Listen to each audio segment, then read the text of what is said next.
Hello दोस्तों। इस tutorial में हम सीखेंगे कि वेरिएबल का यूज टीसीएल में कैसे करते हैं। कुछ मैसेज प्रिंट करना, उसे कैसे प्रिंट करेंगे और इफ एल्स कैसे काम में लेते हैं। तो टीसीएल क्या है? टीसीएल एक कमांड बेस्ड लैंग्वेज है। इस लैंग्वेज में अ, हमें कुछ भी करना, सबके लिए कमांड है। सो फर्स्ट ऑफ ऑल कि वेरिएबल को काम में कैसे लेना है, तो यहाँ पर कोई भी वेरिएबल डिक्लेरेशन नहीं होगा। हम डायरेक्टली वेरिएबल को वैल्यू असाइन करते हैं। वैल्यू वेरिएबल में असाइन करे कैसे? तो असाइनमेंट ऑपरेटर यहाँ काम में नहीं आता। यहाँ काम में आती है command set. Set command and then variable name.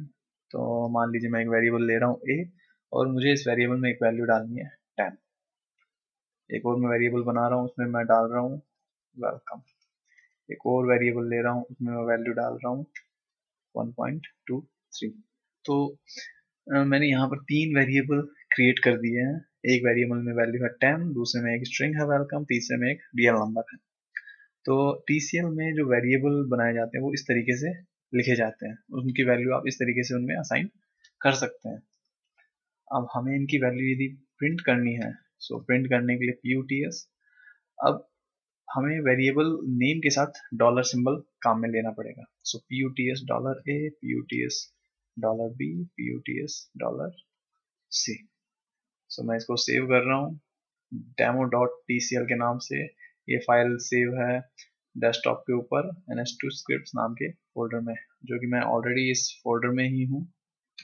So in your case यदि आप टर्मिनल को ओपन कर रहे हैं या फाइल सेव करने के बाद, तो हमें अपनी डायरेक्टरी चेंज करनी पड़ती है। हम जाएंगे डेस्कटॉप के ऊपर, फिर हम जाएंगे ns2 scripts नाम के फोल्डर में जिसमें ये स्क्रिप्ट स्टोर है। फिर हम लिखेंगे ns demo.tcl।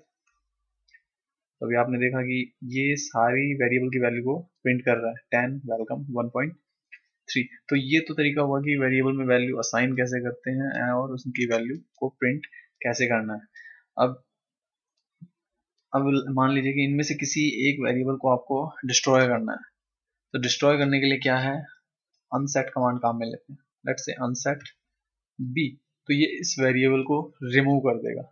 ओके। और दूसरा है, जैसे कि हम ये जो puts कमांड को काम में ले रहे हैं, ये कमांड करती क्या है? ये कमांड इस वैल्यू को टर्मिनल पे प्रिंट करेगी और उसके बाद न्यू लाइन पे स्विच कर लेती है। तो बाय डिफॉल्ट इस कमांड में मैसेज को प्रिंट करने के बाद एक न्यू लाइन ऑटोमेटिक इंसर्शन होता है। अब मान लीजिए कि हमें एक ही लाइन पे दो मैसेज प्रिंट करना है। Let's say same line. हम क्या चाहते हैं कि ये मैसेज भी उसी लाइन पे प्रिंट हो जिसपे ये ए की वैल्यू प्रिंट हो रही हो। तो हमें करना क्या है, यहाँ पर एक फ्लैग स्पेसिफाई करेंगे, नो न्यू लाइन। अब हम इसको दोबारा रन करते हैं, तो अभी आप देख रहे हो इसकी वैल्यू प्रिंट होने के बाद 10 होने के बाद ये कमांड अगली लाइन में स्विच नहीं करती है। तो ये puts क्या करता है, ये जहाँ पे कर्सर होता है वहां से प्रिंटिंग स्टार्ट कर देता है। इसलिए दोनों के दोनों एक ही लाइन पे प्रिंट हो गए। तो ये तो बेसिक है वेरिएबल का। अब मान लीजिए हमें कोई ऑपरेशन परफॉर्म करने हैं, जैसे कि एडिशन करना है दो वेरिएबल्स का। अब अगेन ये कमांड बेस्ड लैंग्वेज है, कुछ भी हमें करना सबके लिए कमांड है। तो जो हमें ऑपरेशन परफॉर्म करने हैं उसके लिए कमांड होती है expr। तो ये एक्चुअली एक्सप्रेशन, और हमें मान लीजिए ए और सी को ऐड करना है। तो हम लिखेंगे डॉलर ए प्लस डॉलर सी। तो ये कमांड सिंपली क्या करेगी, ये कमांड इन दोनों को ऐड करेगी। अब हम क्या कर रहे हैं, हम इनकी कहीं कुछ प्रिंट नहीं कर रहे। तो लेट्स से हम इनकी वैल्यू को कहीं पर प्रिंट करते हैं। सो puts। अब जब हम ऐसा कुछ लिखते हैं, हमारा जो ऑब्जेक्टिव है वो ये है कि इस कमांड को एग्जीक्यूट करने के बाद इस कमांड का जो रिजल्ट आए, वो रिजल्ट ये कमांड टर्मिनल पे प्रिंट करते हैं। बट अभी आप यदि इस स्क्रिप्ट को एग्जीक्यूट करोगे तो यहाँ पर एरर आएगी। तो उस एरर को रिमूव करने के लिए यहाँ पर काम में आते हैं ब्रैकेट। तो ब्रैकेट का मतलब क्या? ब्रैकेट के अंदर यदि आप कोई भी कमांड लिखते हो और उसके बाहर यदि ब्रैकेट है, तो इट मीन्स कि ये पूरे का जो पोर्शन है ब्रैकेट समेत, ये इसके आउटपुट के द्वारा रिप्लेस हो जाएगा।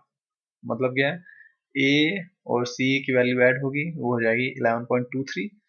तो ये जो पूरा एक्सप्रेशन है यहाँ से लेके यहाँ तक, यहाँ पे आ जाएगा 11.23, और ये PUTS कमांड अपना जो भी आर्गुमेंट होता है उसकी वैल्यू को प्रिंट कर ही देती है। चलो देखते हैं कि इसका एग्जीक्यूशन कैसे है। तो ये काम कर रहा है, एज यू कैन सी कि 11.23 प्रिंट हो रहा है। अब मान लीजिए कि मुझे इनकी वैल्यू किसी वेरिएबल में डालनी है, तो वेरिएबल में तो डालने के लिए हमें लिखना पड़ेगा सेट b, और यहाँ पर लिखनी पड़ेगी वैल्यू।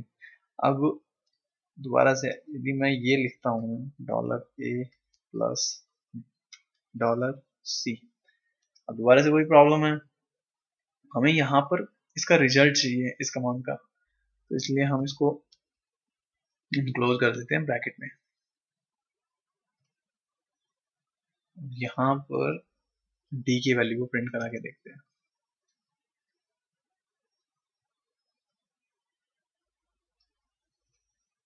देखिए तो d में ये वैल्यू साइन हो गई है, तो इस expr कमांड के थ्रू आप कंपेयर कर सकते हैं, ऐड कर सकते हैं, डिवाइड कर सकते हैं, तो जो भी हमारा ऑपरेशंस है हम इस कमांड के थ्रू परफॉर्म कर सकते हैं। तो नेक्स्ट वीडियो में मैं आपको इफ एल्स के यूज के बारे में बताऊंगा। Thank you very much for watching.